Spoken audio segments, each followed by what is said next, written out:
Well, the Commanders have officially found their Bobby Johnson replacement. And just like with the offensive coordinator, they didn't need to leave the building to do it.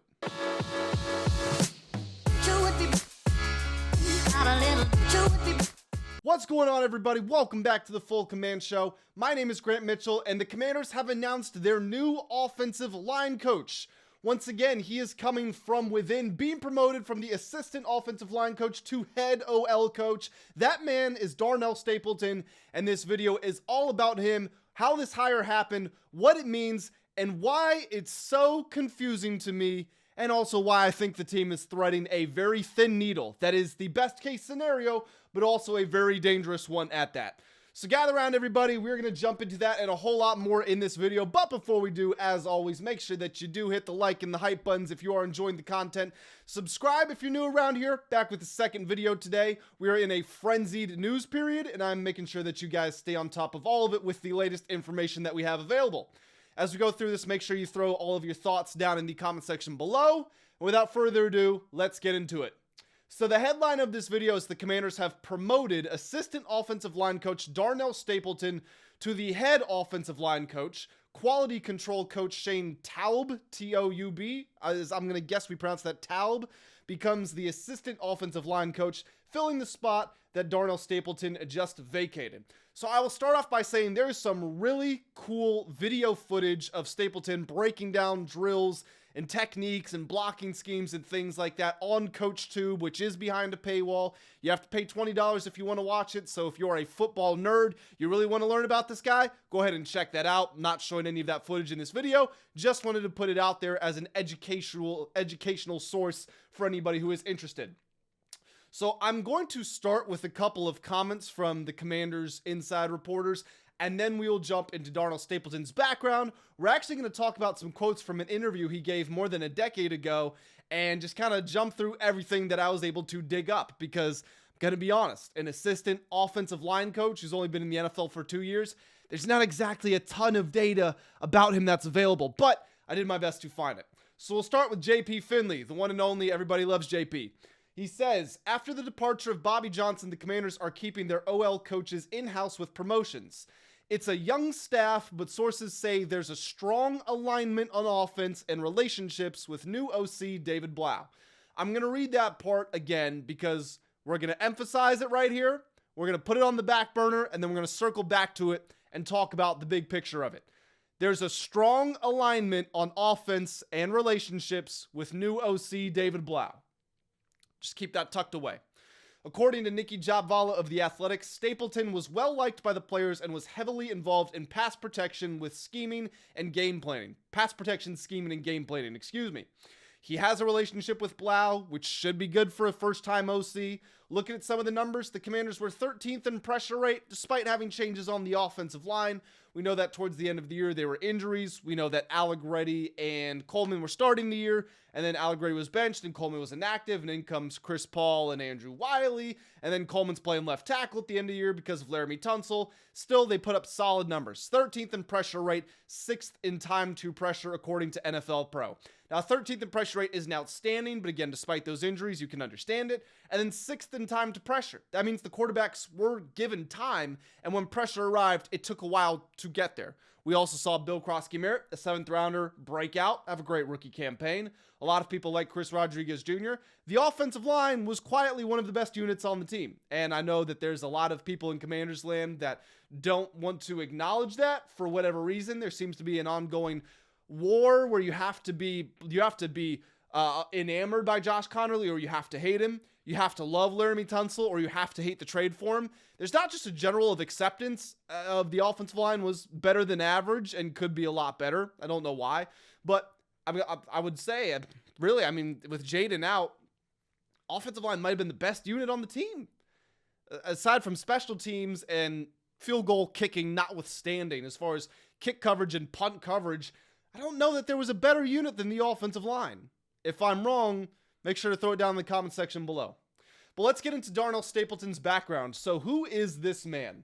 He's a 40-year-old. He was undrafted as an offensive guard out of Rutgers. He played for the Steelers from 2007 to 2009. He started 18 games, including their Super Bowl win over the Arizona Cardinals. So not only does that man have a ring, but he was a starter after being a UDFA within 2 seasons, and he started in a Super Bowl victory. So that's a very solid start to his career. He was over on the Patriots practice squad in 2010 and retired from playing in 2011 due to injuries. He then went into coaching at 26 years old, and that's where his resume takes a funky twist, because his first coaching job was the head coach of the New York Sharks. Who are the New York Sharks? Does anybody actually know? Don't lie. If you know who the New York Sharks are, put it down below, because I had no clue. They were the longest tenured and most winning women's football team and member of the Women's Football Alliance. That was his first job, a head coach of a Women's Football Alliance team. It was there that he got recommended to a coaching job at a local high school by 2 of his assistant coaches. He goes to high school, is there for a year or 2, and then he starts making the rounds through college, slowly working his way up the ranks. He starts as a graduate assistant at Rutgers, and then he's either an assistant offensive line coach or an offensive line coach at Bucknell, Sam Houston State, Louisiana, Florida is his big break, and then he gets hired 2 years ago to be the Commanders' assistant O-line coach. And now he has been promoted to be replacing Bobby Johnson as the head offensive line coach of the Commanders. Now, I'm going to go reference an interview that Stapleton gave, and this is on a website called SteelersTakeaways.com. And on their homepage, right at the top, they boast that they have more than 2,000 interviews with players, coaches, team personnel, etc., plus other Pittsburgh musical acts and things of that nature. So it's a very regionalized website, but we did get an interview there. And again, this is from 2011, right after his playing career. So things have certainly changed for him, but at the same time, you also get to shine a light on the perspective he had even as a very young man at 26, 27 years old.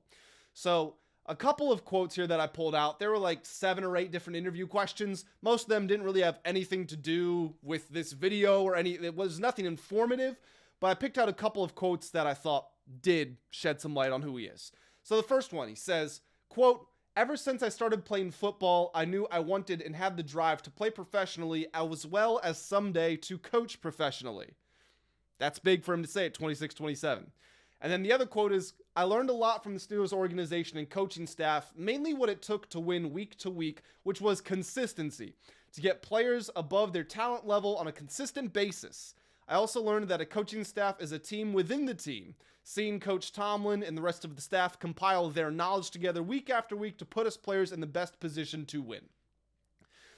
I read up on his bio from his previous spots, Commanders, obviously, Florida as well, and it revealed some interesting information that I'm also just going to read to you guys. So this is from the Florida website. It says, during his first year as Florida's offensive line coach, Stapleton worked alongside offensive coordinator and offensive line coach Rob Sale and contributed heavily toward a powerful run offense. The Gators finished the 2022 regular season as the 3rd most productive offense in the nation and the best in conference in yards per carry at 5.84. Florida ran the ball for an average of 214 yards per game in 2022, which ranked 16th in the FBS and 3rd in the SEC. The efficiency by Florida's running game reflected an offensive line mentored directly by Stapleton and Sale that allowed only 13 sacks in the regular season, ranking tied for the 2nd fewest in the SEC and 16th in the FBS.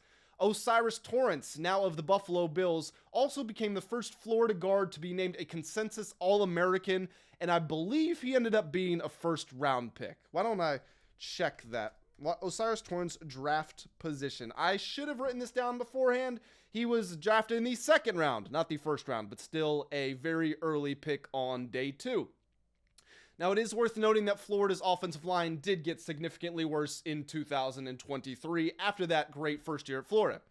Now, his bio, according to the Commanders website, some more pretty cool information. Prior to his tenure in Florida, Stapleton helped lead the Ragin' Cajuns, that being of Louisiana, to a Sun Belt Conference championship in 2021.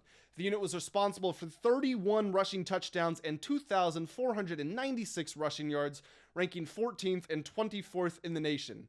Prior to his tenure with Sam Houston State, Stapleton served as the offensive line coach at Bucknell. He coached offensive tackle Julian Davenport, who earned first-team All-American honors and became Bucknell's first NFL draft pick since 1969 when he was taken in the 4th round by the Houston Texans. Now, interestingly, we are going to get a look at both Stapleton and Toub, the assistant offensive line coach, whose the name pronunciation, I really just want to hear him say. I need to hear him say it out of his mouth so I know how to say it correctly, but I'm rolling with Toub for now. We will get a look at Stapleton and Toub very soon. Stapleton is coaching the offensive line of the national team in the Senior Bowl later this month. That's a very big event for college scouting.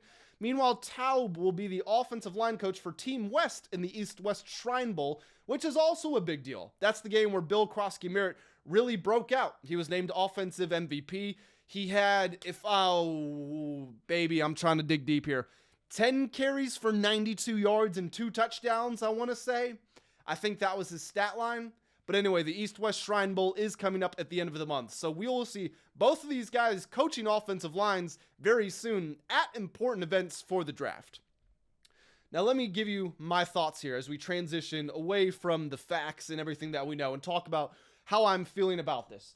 Philosophically, I'm very confused by all of this. And I don't say confused as in they are making a mistake. I say confused as in they are traveling off of the beaten path. And anytime that you do that, you're relying on revealing a path that is not very frequently traveled. So in other words, the team is trying to do something that normally doesn't work, or at least doesn't make sense. Now, it could work out, and this is what I will say. Anytime you have the opportunity to promote within, you want to take advantage of that because you have people in your building, relationships are already established, not just with the head coach, but with the new offensive coordinator, David Blough. You're maintaining continuity and familiarity for the players. There's no adjustment to new life. You don't have to get the kids in a new school. You don't have to buy a new house, right? Everything is already is all ready to go. So promoting from within does make sense. Why I say it's philosophically confusing is the Commanders mutually agreed to move on or part ways with Cliff Kingsbury. Which, in other words, if Cliff didn't want to leave, he would have been fired. That's another way of looking at it, right? So they let go of Cliff. They do fire Bobby Johnson. And their moves after that are they replace the OC from within. They replace the O-line coach from within. Now, couple that with there being a supposed scheme change. The team allegedly is moving towards more of a West Coast style of offense, right? More under center stuff, play action, running the football, zone schemes, etc., etc. In this situation, you don't like the job your OC is doing. You don't like the job your O-line and coach is doing. You get rid of them. Completely change the offense. It would make sense to go out on the market, bring in somebody from outside of the building who is a specialist at that, who has experience with that, who has done these things before. Instead, you're keeping it within the building with people who were just working for the guys that you didn't think did a good job. In David Blough's case, his only coaching experience was under Cliff Kingsbury. Darnell Stapleton's case, his only coaching experience in the NFL was under Bobby Johnson. And you're taking them and saying, we're going to completely change the offense. Again, not saying that this is something that is impossible, but it's not the standard course of action. And if they're right that they have a genius in David Blough and Darnell Stapleton is the next best thing, then it's going to work out and it's going to be a masterstroke. But the regularity at which this happens, it's very low. So how I feel about this overall is there's pressure on these young coaches. David Blough is a 31-year-old first-time play caller, again, who is being asked to completely change the offense with high expectations with a great quarterback like Jaden Daniels when he's only ever coached in one system. Now, he's been around the block as a player, and that helps. But same thing with Darnell Stapleton. Never been a head O-line coach in the NFL. He's only learned it one way, and now he's got to completely change it. 34-year-old quarterbacks coach. 30-year-old assistant quarterbacks coach who's never been a coach before. It's such an extreme youth movement, so extreme on the innovation front, trying to live dangerously. And once again, for like the fourth time, Dan Quinn's got balls. I don't know if he's the one who made this hire. I don't know if it was David Blough. Whoever conducted these interviews, whoever had the final say in these decisions, it takes real cojones to do something like this. And once again, I'll use this phrase, I am nervously excited. I am nervously anxious to see this offense in action, even out on the practice field, because I'm going to start to get an idea of what they're going to look like. But until we see them out there, it's unfair for pretty much anybody that isn't in that building or has worked with these guys before. It's unfair to say, I think this is a great hire. I think this is a bad hire. I know what they're going to do. We don't know. There is very, very little evidence to judge these people off of. Now, we can go off of endorsements, and the endorsements sound very positive. You know, Darnell Stapleton's resume and some of the things that have been said about him, the things that come out of his own mouth. Yes, that sounds good. We got Ben Johnson endorsing David Blough, saying he thinks he's going to be a head coach very soon. We had a quote from Colt McCoy. I said that went over this in a recent video, talking about how good David Blough is going to do, how he's so smart. That's great, but we just have no tangible evidence. So, I don't know, man. It's interesting, if nothing else. It is interesting. I wish Darnell Stapleton all the best. You know, it's unfortunate that his playing career ended so prematurely. I honestly didn't know that. I didn't know that's why he stopped playing at 26 years old and gets into coaching. And he takes a very unique path, going to women's professional coaching, to a high school, to college, to the NFL. And now he's finally got his job as an offensive line coach, the head O-line coach. So I hope it works out for all involved. And as always, I will be here to keep you up to date on everything that happens. Next up has to be the defensive coordinator. I don't know where else we would go. Brian Flores does have an interview scheduled for the Steelers head coaching job on Tuesday. So if they really want Flores, then we will probably have to wait for that. The Steelers have also given a second interview, I believe, to Anthony Weaver. And there might be someone else, Chris Shula maybe. I can't remember if he had 1 or 2 interviews. It's not just Flores in the running for that Steelers job is basically what I'm saying. But as time goes on, I do feel it's just more and more unlikely. I think if Flores doesn't get a head coaching job, I think he is going to go back to Minnesota. But I don't know. We'll be waiting for the updates this week. But you can bet your you-know-what that you will find them here on this channel. So make sure that you guys are subscribed if you have not hit that button already. Hit the like and the hype buttons one final time if you have not done so. And throw your comments down below. I'll be reading and responding to as many as I possibly can. But that's going to do it for this video. I appreciate y'all joining me, and I will catch you in the next one. Have a great day. Chew with me.